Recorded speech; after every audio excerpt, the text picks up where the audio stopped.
안녕하세요. 길거리 식물도감입니다. 닭이 먼저냐, 알이 먼저냐, 식물이 먼저냐, 씨앗이 먼저냐에 논란을 제쳐두고 식물을 기를 때 맨 첫 단계, 종자의 발화에 대해서 알아보겠습니다. 씨는 그냥 땅에 심고 물만 준다고 해서 다 나는 것이 아니기 때문입니다. 그 이유는 식물의 종자의 종류와 환경 요인에 따라 모두 다릅니다. 지피지기면 백전백승, 발화의 원리를 알아야 식물 기르기에 성공합니다. 오늘은 종자 발화에 영향을 미치는 환경 요인 탑4를 알아보겠습니다. 첫 번째, 물입니다. 종자를 발화시키기 위해 가장 첫 번째 단계는 물을 먹는 것입니다. 전문 용어로는 침륜이라고 합니다. 물을 흡수하게 되면 부풀은 종자는 내부가 팽팽해지고 껍질을 바깥으로 미는 힘이 생깁니다. 그리고 종자에서는 배유나 떡잎 부분에서 녹말, 단백질, 지방과 같은 영양분을 저장하는데 생물체에서 물질을 분해할 때 꼭 필연적으로 들어가는 것이 있습니다. 바로 가수분해 효소입니다. 가수분해 효소는 더할 가, 물수, 즉 물을 더해야 분해할 수 있는 효소라는 것입니다. 이러한 종자의 생리 특성을 이용해서 종자 프라이밍이라는 농업 기술이 있습니다. 프라이밍은 파종 전에 미리 수분을 가해서 종자가 발화에 필요한 생리적인 준비를 갖추게 한다라는 정의가 있는데요. 쉽게 말해서 물에 일정 시간 담궈놨다가 씨를 심는 것을 의미합니다.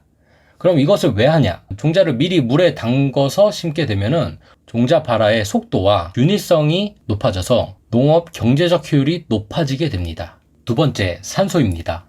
종자도 살아있는 생물입니다. 생물을 유지하기 위해서는 호흡을 해야 되는 건 당연한 사실이겠죠.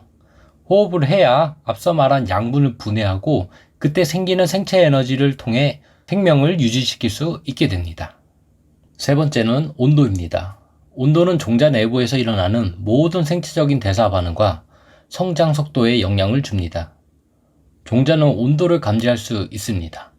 그리고 식물은 싹이 나눠 자랄 때보다 껍질로 보호되어 있는 종자일 때 외부 환경에서 버틸 수 있는 힘이 강합니다. 만약 온도를 감지 못하고 아무 계절에서 싹을 피우게 되면은 식물의 생존율은 급격하게 낮아지기 때문입니다. 여기서 온도에 관한 중요한 것이 또 있습니다. 바로 휴면과 추나입니다.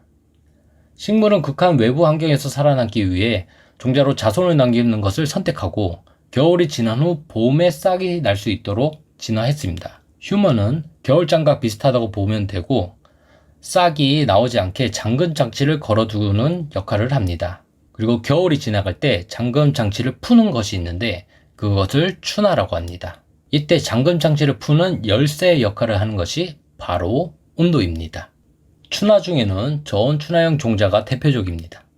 예를 들어서 가을에 뿌리는 추파백류가 있습니다. 가을에 뿌려져서 겨울을 보내면서 저온을 받아야만 봄에 싹이 날 수 있는 것입니다. 이 행위를 추나 처리라고 하고요. 만약 추파백류를 저온에 노출시키는 추나 처리가 없이 봄에 뿌리면 싹이 안 나게 됩니다. 휴면과 추나에 대해서는 내용이 방대하므로 다음에 자세히 한번 소개해 드리도록 하겠습니다.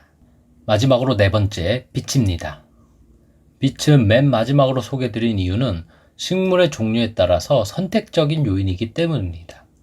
빛이 많을 때 싹을 트는 광발화 종자, 빛이 없을 때 싹을 트는 암발화 종자, 빛과 무관하게 싹을 트는 광무관 종자가 있습니다. 식물은 앞서 말씀드린 것처럼 휴면 상태로 있습니다. 종자에서 휴면을 유지시키는 ABA, 아브시스산이라는 호르몬을 가지고 있습니다. 그런데 빛을 받으면 지베렐린이라는 호르몬이 생성되고 각종 가수분해 효소를 만들어서 싹이 트게 되는 것입니다. 그래서 대표적으로 상추 같은 광발화성 식물은 흙에 위쪽으로 씨를 뿌리고 살짝만 덮어주는 느낌으로 씨를 심으셔야 됩니다. 그리고 반대로 호박과 같은 암발화 종자는 종자들을 일정 깊이 깊게 심어 주셔야 합니다. 그런데 여기서 제가 이제 원예학을 공부하면서 쉽게 구별할 수 있는 법을 알게 되었습니다. 종자의 크기로 분류하는 것이 쉽습니다. 씨가 작으면 광발화 종자, 씨가 크면 암발화성 종자입니다. 따라서 작은 씨앗은 얕게 심고 큰 씨앗은 깊게 심는 것이 발화의 성공률을 높이게 됩니다. 이로써 종자 발화에 미치는 5가지 요인들을 살펴보았는데요. 유익하셨다면 구독, 좋아요 부탁드리겠습니다. 감사합니다.